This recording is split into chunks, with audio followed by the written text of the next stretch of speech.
po si Yansikel Mangawang. Ito po ay pangkalinisan, pangkalusugan sa pamamagitan ng paghihilamos. Una, pagbanlaw. Kuha po tayo ng sabon, bulain. Ayan. Para matanggal po ang dumi sa ating mukha. Banlaw.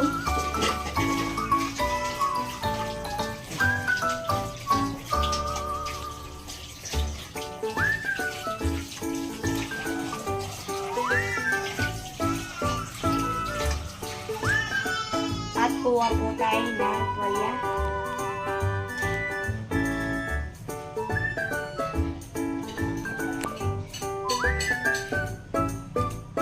At dito po nagtatapos ang ating paghilamos sa video na